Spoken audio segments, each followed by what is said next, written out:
Hi guys, welcome back to my channel. Today we're making the Japanese powerful snack, the onigiri, Japanese rice balls. I'm gonna share with you 3 different flavor stuffing of the onigiri and teach you 3 different ways of wrapping onigiri with seaweed. Check it out.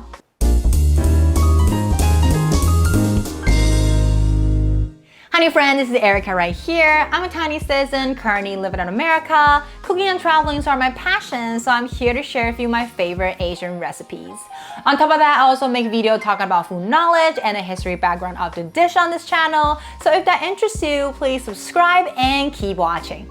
When you travel to Japan, one of the most popular places to shop at is definitely their convenience stores. And one of the best snacks that you can get there is their onigiris, Japanese rice balls. You can kind of consider it as a Japanese sandwich without the bread and replaced with rice. And the ingredients inside, the stuffing, can be very versatile. There's also many different shapes of onigiri you can find with different wrapping style. But most of the time you'll see them in a triangle shape. And that is because the origin of Japanese rice ball onigiri is to mimic the shape of a mountain. Back in the day, ancient Japanese deified the mountains as a form of gods. And they believed that if they shaped the rice ball into a mountain shape and eat it, they could borrow the god's strength and power. And that's why onigiri also have a more bougie name called omusubi, which is named after the 2 creation gods in Japanese mythology.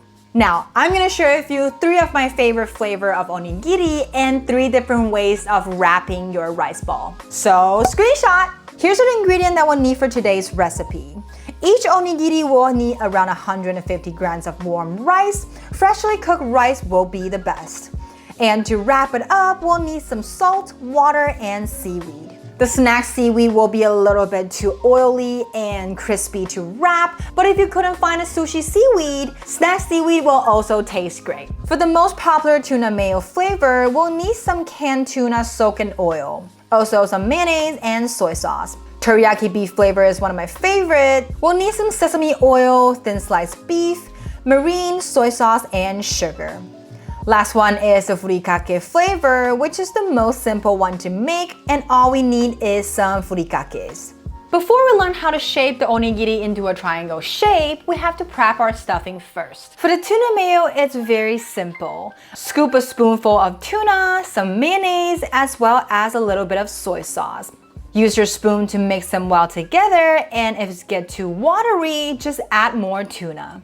Too liquidy of a stuffing will make a wrapping process harder, so remember to keep that in mind when you switch up the stuffings. For the teriyaki flavor, we'll have to cook our beef. The beef I got today is the hot pot slices, which are very thin and frozen. I like to use a scissor to cut them into smaller pieces so you can get more bites out of it. But some people like to keep a bigger pieces for the texture. It is really up to you. Now when that's done, mixing some marine, soy sauce, and sugar, and mix them well with your finger. Using your finger can not only get an easier grip, your body temperature can also melt the frozen beef faster. Let it marinate for 5 minutes and we can cook them now. Heat up your pan or wok and add in some sesame oil. Sesame oil have a way better aroma, but if you don't have it, you can also use the normal cooking oil. Wait till the oil is hot, you can add in your beef.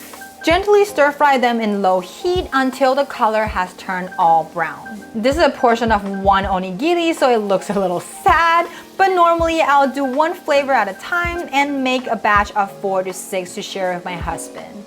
Now, the beef is done. Take it out and set it aside to cool down. Now the last one is the furikake flavor. This is the most simple way to make onigiri, and instead of doing stuffing, we're just seasoning the rice. You can almost think of it as like a cold fried rice onigiri. Here in Boston area, I can find furikake in most of the grocery store around. They also sell on Amazon and all across the country. And if you don't have it in your country, you can also check out my previous video and make your own. Get an amount of rice that you'll need and mix in your furikake to your preference. I like to do 2 tablespoons of furikake with around 150 grams of rice. And since there's no stuffing, you can make the onigiri to whatever size you like. Some Japanese moms like to make tiny rice balls for their children to bring to school, but today we're still gonna make the normal triangle shape. Rice is a very sticky ingredient when you want to operate with your hand, but there's a very easy way to handle this. Wet your hand with some water and use 3 fingers to pick up some salt. Rub them into both of your palms, and then you can pick up your rice easily without sticking. The salt will also get into the surface of the rice and give it some extra flavor. Killing 2 birds with 1 stone over here. To shape the triangle shape, we'll have to make them into a ball first.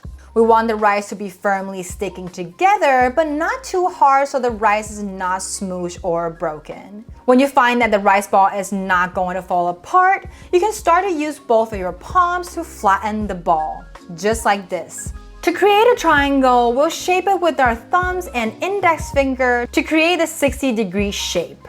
And then we'll flatten the 3rd side with another hand. When you see the shape of a triangle, turn the 3rd side hand into a sharp U shape and use the 4 fingers and the lower palm to flatten both sides. Keep turning it around to make sure all 3 sides are equal and both of the surfaces are flat.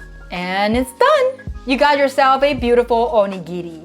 Before you put it down on the plate, also wet the plate and sprinkle some salt on it to prevent sticking. For the other 2 onigiri with stuffing, the shaping process is very similar. Just make the rice into a ball first and then dig a hole in the center. Now add in your stuffing and use your thumb to press the stuffing in and close up the hole. If you find your rice ball hard to shape, that means your rice is either too dry or too cold. Warm, freshly cooked rice are the best rice to make onigiri with. But you also don't want it to be too hot because you might burn yourself. Now, the rest of the step is exactly the same. After you shape your triangle, you can sprinkle some sesame seeds on the rice surface for coloring and extra nutrition. Now all of your onigiris are ready. Here are 3 ways to wrap your seaweed. The reason why you want to wrap seaweed outside of the rice ball is because first, you want some flavoring on the outside. And second, the most important part is to prevent your hand from sticking to the rice ball while eating. So as long as you can pick them up by holding the seaweed, you can really wrap it however you like. The first one, I call it the sumo wrap because it is kind of like what a sumo wear in the ring. Cut your seaweed into a thick stripe and wrap it from one side to another. Super simple, and this is what you see in a lot of Japanese animation. Next is the kimono wrap. And as you can imagine, it's gonna look like the rice ball wearing a little kimono. The width of the seaweed will be just a little bit smaller than the side of the triangle, and the length will be around 1.5 times that. Put your little seaweed kimono on your rice ball and tuck in the bottom.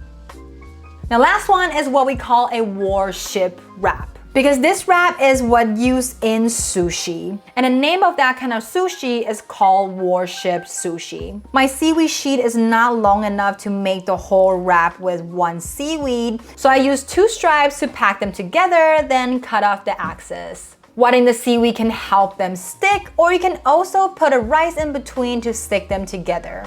To show what flavor it is if you make a multiple different flavor, you can add some stuffing on top to mark the flavor. I like to sprinkle some sesame seeds on top and done! The Japanese onigiri is ready. Wow, how cute are these? Onigiri is a perfect breakfast and snack choice. You can replace the lunch sandwich with it as well. Today I'm only showing you the tip of an iceberg of the variety of onigiri. You can make almost any flavor you want and shape it however you like. So play with it and be creative about it and try to make onigiri with your children. Enjoy! Thank you for cooking with me to the end. Let me know if you like this recipe by giving this video a thumbs up. It's only gonna take you a second, but it's gonna help my channel a lot. I make video on YouTube every Monday and Thursday, so remember to hit that bell and you'll never miss out. Here are 2 other Japanese recipes on my channel that you can check it out. And last but not least, don't forget to subscribe on my channel if you haven't already, and I'll see you in the next one. Bye!